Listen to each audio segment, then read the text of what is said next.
Good afternoon, everyone. I'm Susan McPherson. I'm the founder and CEO of McPherson Strategies, and I'm the author of The Lost Art of Connecting.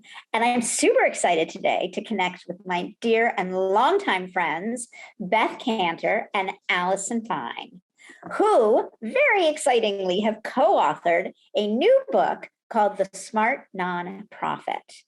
And it is available today via Wiley on any and every platform where you can find books. So at the end of this chat, you know what you need to do. You need to go purchase that book, and you will be grateful for it. But we're going to dive in today. Before we get started, Beth and Allison, if you could just give us a little bit of a blurb about both of you, because you are amazingly accomplished and brilliant friends, but I'd love the world just to hear a little bit, and then we'll dive into the subject matter of your tremendous new book. Beth? Sure. So Beth Kanter, and I've worked in the nonprofit sector my whole career, and sort of at the intersection of emerging technology and nonprofit or mission-driven work. And I've written 4 books, 2 of them with Allison. The topics that I'm most interested in writing about and consulting on are digital transformation for nonprofits and then workplace well-being. And I also do a lot of training and facilitation and training of facilitators and trainers, especially during the last 2 years to kind of shift practice from in-person to virtual. Excellent. Thank you. Allison? Thanks, Susan, and thank you so much for being with us today. We're so honored to have a chat with you. Like Beth, I've spent my entire career in the social sector. I had a first career as a program evaluator and founded an organization called Innovation Network, a nonprofit, still up and running. I'm so proud of the work they do. And at around the early 2000s, began to look at the intersection of digital tech and social change. I wrote my first book in 2006. That's how Beth and I met. She was the first blogger to review the book. We then wrote the Network Nonprofit together. And yes, we had a lot of fun with that. And I think of my work as how to get the best out of humans and the best out of technology for social change. Yeah. Well, I'm old enough to remember when there was one person at the organization I would work at that was dedicated to technology. Now, every single one of us is technologists, truly. Even if we don't fully believe we are, we are. And the power of technology powers all social enterprises. And it's best for leaders to dive in and better understand for their own success and their own futures. So let's dive into the book. I'm going to ask you some questions. I'm going to start with Allison. And why now, and why did you write this book? So, Susan, we got to the 10th anniversary of the Network Nonprofit, and we're thinking about, should we look to revive that idea, or should we look at what's next? And we decided we really like going to the next chapter. And what was happening at that time was an inflection point of technology adoption that has happened before, right? It's not new in that technology adoption looks like a hockey stick, putters along, and all of a sudden, adoption accelerates and whoosh, it's all around us. And that's what we call smart tech, AI and its cousins and subsets that Beth can speak more about. That adoption was happening really, really quickly, starting just 2 years ago. There are anticipated growth rates of 30% increased usage of smart tech a year for the next decade, right? 14-fold increase since 2000. And it has the power. We have the opportunity, we feel, to turn the page on what has been decades of frantic busyness in work, accelerated by digital tech, right? On average, get this, Susan, on average, people check their emails 74 times a day, right? Work is crazy making right now. That's what's led to the Great Resignation, right? We're just filling up our inboxes and our brains with all of this, frantically busy work that doesn't add up to meaning. And people come to the social sector to do meaningful work and to have an impact. And the reason why we wrote this book is to say, if we use smart tech well, we can turn that page of frantic busyness and really get to solving social problems, which is what we want to do. Yeah, that's so well said. And I think I would just add one little note to partner, this. Susan. One of many reasons. I would just add on to that and the thing that really excites me about the technology is not the technology. And I've had a passion and working in workplace well-being, and before the pandemic, and the pandemic really has supersized toxic work culture and has put barriers between work-life balance and has made us work faster and faster and harder and more screen time and exhausted us. And in a way, like, what is the way out? The technology can help eliminate some of the grunt work and make that space in our days to focus on the stuff that we want to do that has meaning and impact. Who wouldn't want more space in their day, right? Right. So Beth, can you peel back the layers? What is smart tech? Mm-hmm. I mean, is there dumb tech? I mean, so we came up with the term smart tech. Originally, Allison and I have been researching and writing about artificial intelligence, machine learning, chatbots, robots, and that is what smart tech is. It's all of those things. We came up with an umbrella term. And the reason we kind of shifted to that is when we were talking to nonprofit leaders and folks in nonprofits, as soon as we said artificial intelligence, the backs went up. And it's kind of like the negative narrative that's out there around artificial intelligence, which isn't necessarily true, makes people feel like it's not for them. Oh, that's for Elon Musk and, and Jeff Bezos. That's not for our organizations. It couldn't possibly be relevant to us, but it is. So smart tech is more of, I think, a user-friendly term to describe technology that makes decisions for people instead of by people. And it also includes automation, which then is the automation of tasks that occur as a result of those decisions, like filling in forms or automatically inserting data into a form or automating translation. So it's all of those things, really. Mm-hmm. Well, thank you for that very enlightening definition.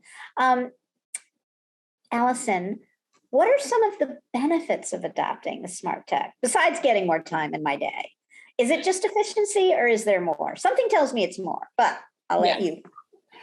So as Beth said, when we're using smart tech well, it can do rote tasks that are, sometimes even crazy making for people. I don't know if you've ever sat in a social service agency, Susan. It is a culture of constant interruption. And often it is answering the phone for the same questions over and over again, right? And now we have chatbots where people can go online and say, what time are you open? Is my contribution tax deductible? It can take over those answers. Even if you have an FAQ on your website, people still want to feel like they're talking to somebody. And that's what an online chatbot does. Yes. It can make sure that, the days before a board meeting aren't frantically spent trying to reconcile the budget, right? It's automatically doing that kind of work in the background. The biggest return on investment, though, is something that we call the dividend of time. That when you take the 30% of time spent now on administrative tasks for all staff, right? Frontline, backline, wherever you are, 30% of your time is on administrative tasks now. Let's take half of that time. And now we can pivot from this transactional, frantic busyness to being relational, Susan, right? So here's an example. During the pandemic, some food banks began to use robots to stock the shelves in the food pantries. Hurrah, that's a terrific use of robots. But it's not the end of the story, it's the beginning of the story, because then you have an opportunity to ask the volunteers who used to spend their time stocking shelves to maybe call families and see how they're doing. Just see how they're doing, right? Not make an ask. Call donors, thank them for their contributions. How about asking donors, why is this cause important to you? Do you have a story that you want to share with us? Think of how much more rich our work would be and our lives would be if we could spend our time that way. In a more meaningful way. Well, a little secret. My first job when I was 15 was at the Albany County Department of Social Services, where I would move files of people as they passed away. It was the most depressing. And literally, I would pull from one drawer, which was the alive drawer, sadly, the dead drawer. It was because it was working for the county. I was allowed to work under age 16. Evidently, that was the state or city law. But boy, it would have been nice if there was some smart tech to move those files. But I digress. We're talking today, just a reminder for those in the audience, about the new book called Smart, the Smart Nonprofit. It's published by Wiley and it's available anywhere and everywhere. So get your copy. I am speaking with Allison Fine and Beth Kanter, the amazing authors who come to you with an extensive and remarkable experience working in the social sector. So they definitely are experts. And I think this is like their third or fourth book together. Can you cite some other examples, Beth, of nonprofits that are using smart tech to give people a sense of what is possible? Sure. And I think I'll preface this by saying that it's important for leaders to understand that we really have to be human-centered when we think about how we're going to use this technology. And it's not a matter of just grabbing a tool off the shelf and, and implementing it. A lot of time needs to be spent on readiness, which it sort of also kind of runs counter to, activists and passion that we have in the sector, because we want to just like get in there and do it. But we really need to think about the readiness, the use case, that we're not doing any harm to the end users, that we're finding the right things for the machines to do, which they excel at, like analyzing data or doing grunt work, and leave the humans doing the empathy and the intuitive problem solving and that relationship building. So with that said, the first example comes from the Trevor Project, and you may be familiar with this organization. They provide crisis counseling to LGBTQ plus people in crisis. This is done through texting, I believe, and calling. And so one might be tempted to say, they used a chat bot, and so it could be tempting. Let's just use the chatbot to replace the counselors. No, because the counselors, that's a human-centered job. It requires extensive training. It requires human empathy. And if they were to put a machine-driven chatbot on the front line that was smart and could learn, it could potentially be dangerous.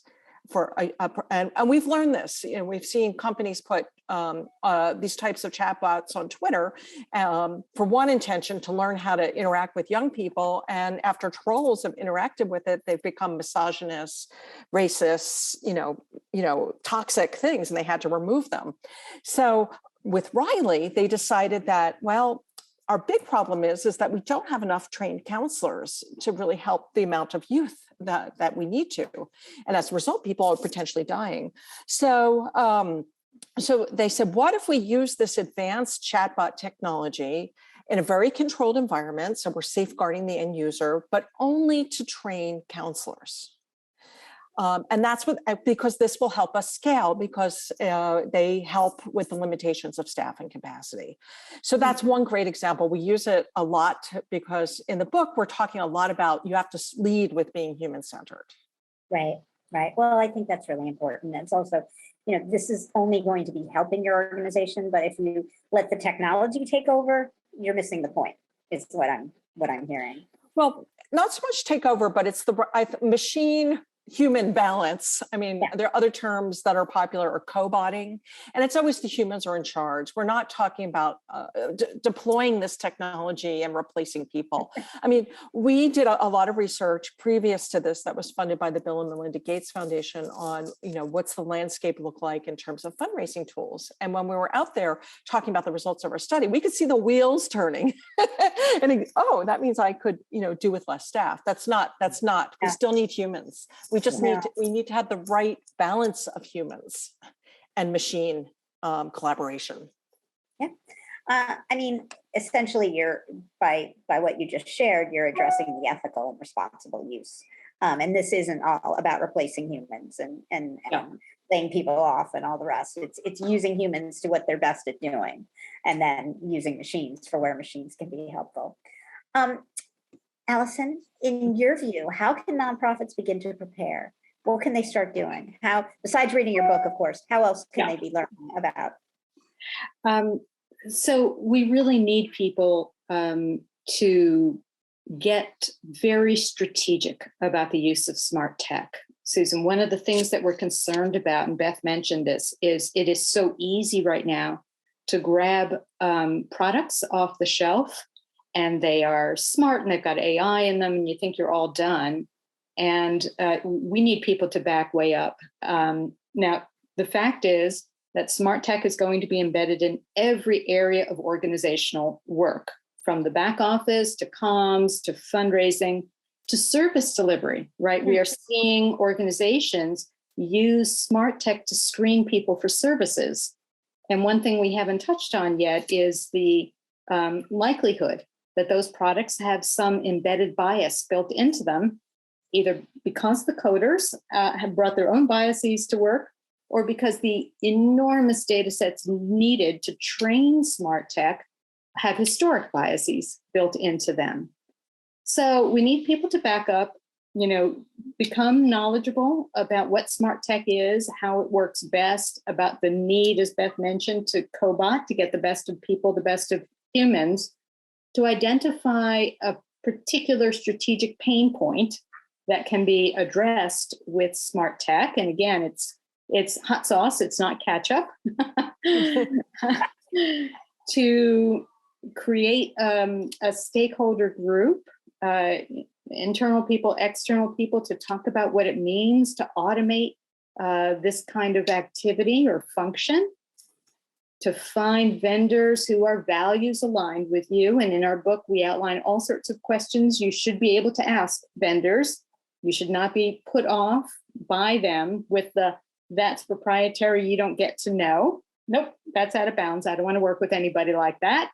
And then you need to pilot and test before you scale something. So it's a whole interactive, very human-centered process that we recommend. I love it. I love it. Well, in our closing few minutes, are there any other pieces of information you want to share with the audience? Beth? Oh, of course, there's so much, and I'll leave it for in the book. And I think with the, I want to stress the readiness. And it's funny because we really have this desire to get our hands on the hammers, and the screwdrivers. But we really, as Allison said, we need to slow down to move. We don't have much time, and we really need to, reflect on this, be strategic, be knowledgeable, be reflective, be human-centered about it. And I would say, Susan, we wrote the book not for technical people. We wrote the book for people in the C-suite, people on the front lines, donors, board members. It's for people who have a great interest in trying to do good in the world. Because in our view, using smart tech well isn't a technical challenge, it's a leadership challenge. And we hope, if nothing else, that that's what people get from our book. And when you have it on your shelf, you're going to look so smart having this on your shelf. People are going to think you have a PhD in something. So go get the book and feel really smart. And if you arrange your books in color, rainbow color, it has pink and purples. Well, considering I run a social impact consulting firm, I'm going to buy 15 copies, so each one of my employees, because we work with a lot of nonprofits, and we can probably be taking a lot of the important information you so brilliantly lay out and share it with our nonprofit clients, but also not just nonprofits, all. So thank you again for everyone who tuned in today, and thank you, Beth Kanter, and thank you, Allison Fine, and congratulations to you both on the birth of the Smart Nonprofit.